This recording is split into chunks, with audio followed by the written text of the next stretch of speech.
I've played every single handheld console, and nothing even comes close to this console. Honestly, my whole life, I would consider myself more of a handheld console gamer than probably at-home console games or gamer. Not to say that I don't like home consoles. I absolutely love home consoles, but I just find myself playing stuff more mobily, and not mobile games, but handheld consoles. Play those a little bit more than I do probably my at-home consoles. To give you a little context, I'm going to give you a little bit of a backstory. I remember my first ever handheld console, and it was the Game Boy Color. Escape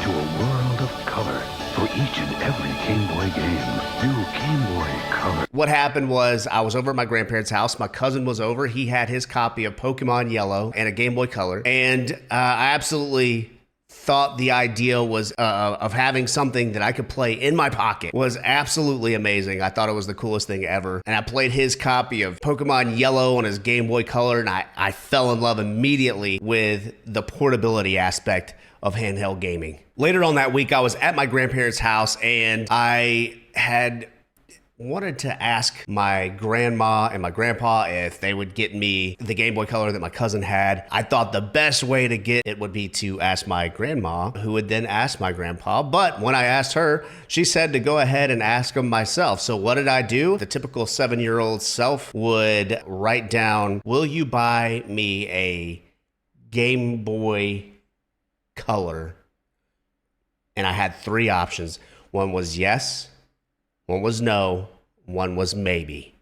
I remember when my grandpa got home from work and he gave me his answer by calling me into his den and talking to me and asking me what the heck a Game Boy Color was. So then I proceeded to explain to him how magical this handheld system was. And so we eventually made our way to Walmart, and we were looking for the Game Boy Color system. We found it. So as a kid, I didn't know how much this console was gonna cost, how much this Game Boy Color was gonna cost. I did know the value of $1, but I just didn't know how much value was in the Game Boy Color. Well, I knew in my head that I really wanted it. So we worked our way over to the electronics section where you have to break your neck to look up and play demos of the games. If you know, you know. And then there it was, the atomic purple, see-through purple Game Boy Color that I've wanted, that I had my eye on for at least a week, and I knew I needed it.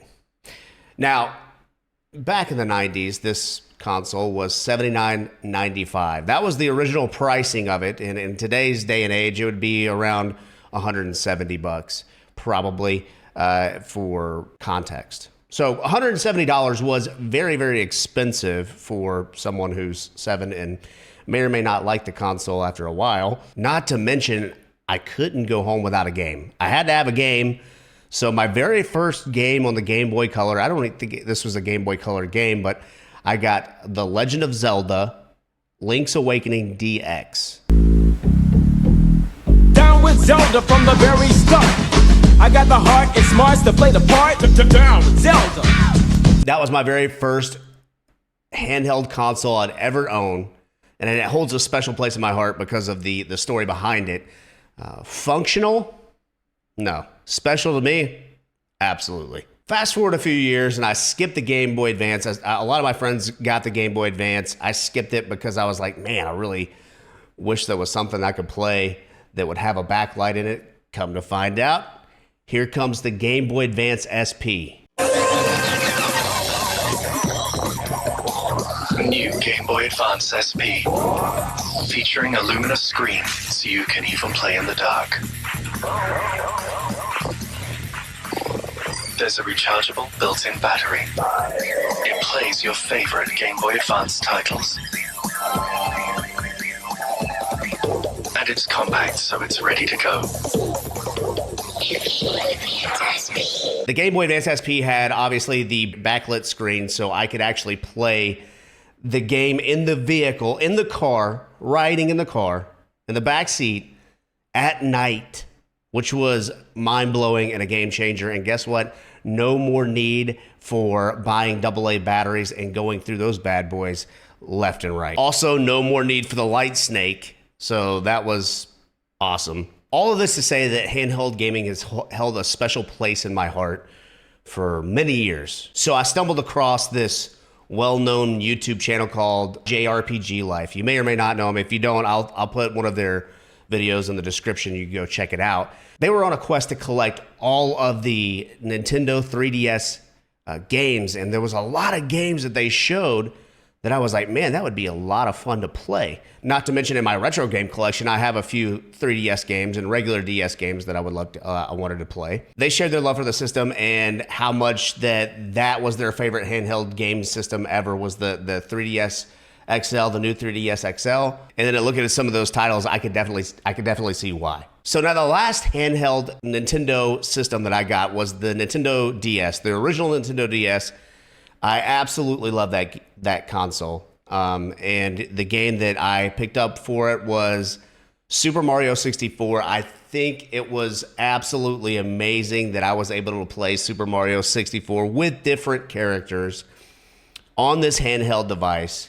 And I played the crap out of that game. I actually probably 100% did that game at least a couple of times. I absolutely loved it. Also, keep in mind, that was my only game for quite a while, but that's totally fine because it was such an amazing game. After that, I started seeing, DSi commercials and Nintendo DS, 2DS, 3DS, all the different models that came out after the DS. And to be quite honest with you, I'd kind of moved on to bigger and better things, I thought, which was, home console gaming and Skyrim. I was really into Skyrim.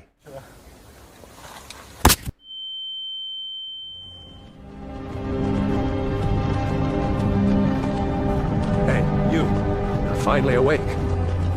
You were trying to cross the border, right? Walked right into that Imperial ambush, same as us. And that thief over there. So fast forward to today, I have some 3DS games that I really want to try out and some JRPGs that I really want to try out. This exclusively on the 3DS. And what's the best way to play a 3DS game? Yeah, that's right. The Nintendo 3DS XL. The new Nintendo 3DS XL, should I say. So I went out and dropped about as much money as you would on a Nintendo Switch Lite to pick up this new Nintendo 3DS XL. And I don't regret it at all. Now, I've been playing this handheld console for at least the last week. I'm not playing the games that I really wanted to try out yet, but I am playing Kirby's Triple Deluxe on the Nintendo 3DS XL, and I will say it is a gorgeous game. The last Kirby game that I played all the way through was probably on the Game Boy or Game Boy Color. Can't remember exactly which one. I played some on the Switch. I haven't really been playing a whole lot of Kirby unless we're playing Super Smash Brothers, which I don't think that counts. But Kirby is OP in Super Smash. Just ask my wife. The overall build quality on this 3DS XL, the new 3DS XL, is actually very, very good. It's very, very sturdy. It feels premium. The buttons are super clicky. I absolutely love it. The screen brightness is just perfect. You can adjust it obviously, but the brightest is the perfect amount of bright. The colors are super vibrant on the screen, and I love it. Now, I know a lot of these features have been around for a really long time. I will say a few months ago, I picked up the Nintendo 3DS Complete in Box to add to my collection. I tried playing a couple of Nintendo DS games, the original DS games, but the way they show up on the screen is so small. And I know a lot of people don't have this problem, but it was just too small for me to actually enjoy it. And because a lot of the things that I played, there's a lot of reading involved, and reading it on a tiny screen like that was going to be kind of aggravating. But getting the Nintendo 3DS XL and playing a Nintendo DS game on this, it's that you can aspect ratio it to stretch fit the top of the screen, which it dilutes the quality, the graphics quality of it, but I'm not really concerned about graphics quality as much as I am being able to see it. But you can do the original aspect ratio, and it's still really, it's a lot bigger than what the other Nintendo 3DS provided. You can see here that I actually have some scuffs here So it has been dropped a couple of times, I'm sure, but it still works like it's brand new. So my overall thoughts on this particular handheld console in 2024, I still believe this beats out any handheld console I've played. I've played the PSP, the PS Vita. I've played all the Nintendo handheld consoles and Sega handheld consoles, for those of you who may remember. And this particular handheld console beats out all of those by a long shot. The library of games that are available for the 3DS, and since it is a new Nintendo 3DS, you can play original DS games on it. It's mind-blowing. My only regret is that I didn't pick this up day one, and the Nintendo DS eShop was still available where I was able to buy things digitally. I was able to buy one thing digitally when I had a Nintendo 2DS, and that was the same game that I have now, which is Dragon Quest VII. If I could rewind time and go back in time and buy this when it first came out, I would 100% buy this console. Is it worth $200? In my case, I'll say 100% yes, because of the game library that's available for this console, the build quality, and the overall amount of fun that I had playing this so far. That's just my personal opinion. I want to hear from you. What is your favorite handheld console ever made? And tell me why in the comments. I would love to know.